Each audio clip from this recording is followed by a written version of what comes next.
Bismillahirrahmanirrahim. Assalamualaikum warahmatullahi wabarakatuh.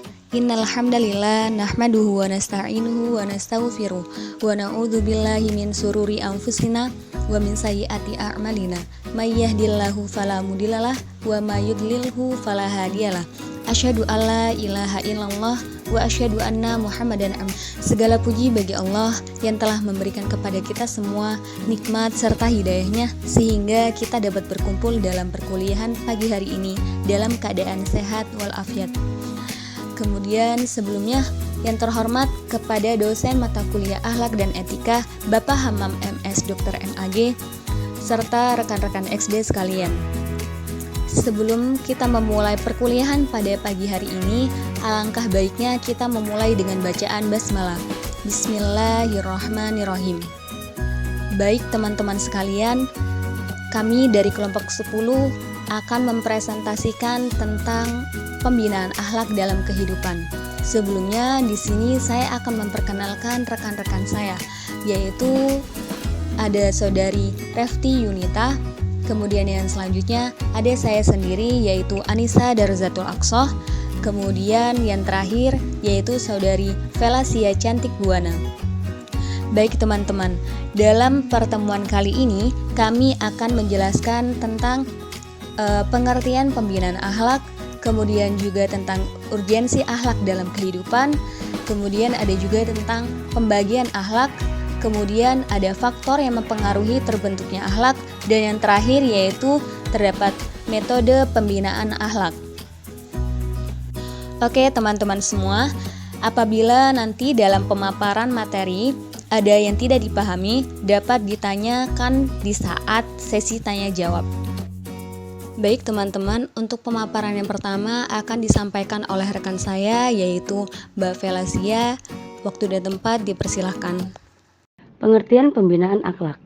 Pembinaan berasal dari kata dasar yaitu bina yang mendapatkan awalan pe dan akhiran an yang memiliki arti perbuatan atau cara. Jadi pembinaan adalah kegiatan yang dilakukan secara efektif dan efisien untuk memperoleh hasil yang lebih baik. Satu yang dalam hal ini berkaitannya dengan akhlak. Akhlak adalah sebuah sistem yang lengkap yang terdiri dari karakteristik akal atau tingkah laku yang membuat seseorang menjadi istimewa. Karakteristik ini membentuk kerangka psikologis seseorang dan membuatnya berperilaku sesuai dan dinilai yang cocok dengan dirinya dalam kondisi yang berbeda-beda. Pengertian pembinaan akhlak. Akhlak adalah sifat yang tertanam dalam jiwa, yang dengannya lahirlah ragam perbuatan baik atau buruk tanpa membutuhkan pemikiran dan pertimbangan. Dapat kita simpulkan bahwa Allah Subhanahu wa Ta'ala telah menitipkan naluri kebaikan dalam diri manusia sejak ia dilahirkan, yang dengan modal tersebut lebih condong pada kebaikan daripada keburukan. Sebab inilah fitrah dari namun lambat lain kondisi kefitrahan diri ini semakin tertutup dengan pola pendidikan dan lingkungan yang kurang baik, yang membuat kefitrahan jiwa manusia semakin buram dan kalam manusia yang sebenarnya. Terima kasih Mbak Vela. Selanjutnya, saya Refti Yunita akan melanjutkan presentasi mengenai urgensi akhlak dalam kehidupan. Tahu nggak sih teman-teman bahwa urgensi akhlak dalam kehidupan itu sangat penting loh.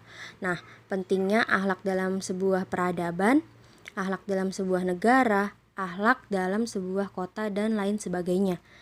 Ketika manusianya senantiasa terjaga dengan akhlak diri, maka dia tidak akan berbuat perkara buruk, tidak akan berbuat perkara yang merugikan orang lain, tidak akan melakukan seks bebas, tidak akan meminum minuman keras, tidak akan menyalahgunakan wewenang dan jabatan, tidak akan melakukan tindakan korupsi, kolusi, dan nepotisme, tidak akan merampok, tidak akan membegal, tidak akan tawuran, dan tidak saling membunuh, tidak akan menyalahgunakan obat apalagi mengkonsumsi obat terlarang, serta ragam perkara lainnya.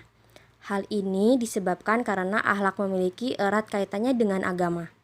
Selanjutnya saya akan menjelaskan mengenai pembagian akhlak. Oke teman-teman, jadi dalam pembagian akhlak ini, dalam kajian Islam, akhlak dapat dilihat dari sifat dan juga ruang lingkupnya. Dari sisi sifatnya, dalam pandangan masyarakat secara umum, akhlak terbagi menjadi dua teman-teman, yaitu akhlak yang baik, yaitu akhlak mahmudah. Akhlak mahmudah ini ragam sikap diri yang senantiasa mencerminkan kebaikan, baik untuk diri sendiri maupun untuk orang lain. Contohnya, cinta kepada Allah, cinta kepada Rasul, taat beribadah, senantiasa mengharap ridho Allah, tawadu, taat dan patuh kepada Rasulullah, bersyukur atas segala nikmat Allah, bersabar atas segala musibah dan cobaan, ikhlas karena Allah, jujur menepati janji, qanaah, khusyuk dalam beribadah kepada Allah, dan mampu mengendalikan diri serta tidak haus akan dunia. Selanjutnya yaitu akhlak yang kedua mengenai akhlak yang buruk, yaitu akhlak mazmumah, yaitu ragam sifat diri yang mencerminkan perbuatan yang buruk, seperti perangai buruk. Bahkan dalam perspektif banyak orang pun itu termasuk perbuatan yang buruk dan bahkan bisa merugikan orang lain. Contohnya, kufur syirik, munafik, murtad, riya, iri, dengki, dan lain-lain. Selanjutnya akan dijelaskan oleh Aqsa. Kepada Aqsa dipersilahkan. Nah, yang selanjutnya yaitu ada faktor yang mempengaruhi terbentuknya akhlak. Faktor internal berupa ragam perkara bawaan sejak lahirnya manusia. Allah Subhanahu wa Ta'ala telah memberikan setiap manusia ragam hal yang unik dalam dirinya. Setiap manusia yang tidak sama dengan manusia yang lain. Dengan modal inilah setiap faktor akan mempengaruhi yang lainnya. Faktor internal terdiri dari insting, kebiasaan, keturunan, keinginan keras, hati nurani. Kemudian setelah adanya faktor internal, adanya faktor eksternal. Faktor eksternal merupakan ragam perkara yang berada di luar maupun di sekitar diri seseorang yang turut memberikan pengaruh positif ataupun negatif pada akhlak seseorang tersebut. Sehingga faktor ini tidak kalah penting dibanding dengan faktor internal yang datang dari dalam diri seseorang. Bahkan terkadang faktor eksternal ini lebih banyak memberikan pengaruh kepada diri seseorang dibandingkan yang lainnya. Ragam faktor eksternal yang mempengaruhi akhlak antara lain yaitu ada keluarga, kemudian lingkungan, teman, dan sekolah. Kemudian yang selanjutnya yaitu metode pembinaan akhlak. Sulkhan Sofyan sebagaimana mengutip pendapat Abdurrahman An-Nahlawi dalam bukunya tentang akhlak mengatakan bahwa dalam pembinaan akhlak itu diperlukan pola pendidikan Islam, yaitu dengan menggunakan beberapa metode. Nah, ada beberapa metode yang memang bisa digunakan dalam pendidikan Islam, yaitu bisa dengan metode dialog, kemudian metode kisah Qur'ani dan Nabawi, metode perumpamaan Qur'ani dan Nabawi, kemudian juga ada metode keteladanan, ada juga metode aplikasi dan pengalaman, serta metode ibroh dan nasihat, serta juga ada metode targhib dan tarhib.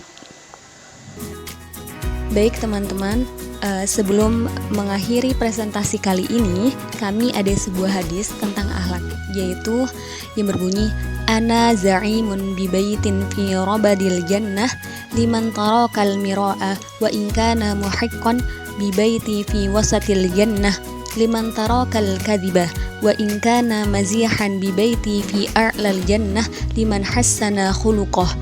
Yang artinya, aku adalah penjamin sebuah rumah di sekitar taman syurga bagi seseorang yang meninggalkan perdebatan walaupun ia benar. Penjamin rumah di tengah syurga bagi orang yang meninggalkan dusta walaupun ia bercanda.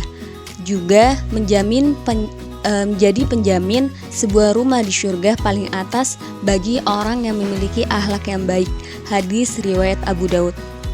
Dan di hadis ini sudah jelas ya teman-teman, bahwa jika kita memiliki akhlak yang baik, maka kita akan dijamin sebuah rumah di surga yang paling atas. Wallahu a'lam bishawab. Baik teman-teman, mungkin hanya ini presentasi yang dapat kami sampaikan. Kurang lebihnya kami mohon maaf. Jika ada yang ingin ditanyakan, dipersilahkan bagi teman-teman. Terima kasih. Wassalamualaikum warahmatullahi wabarakatuh.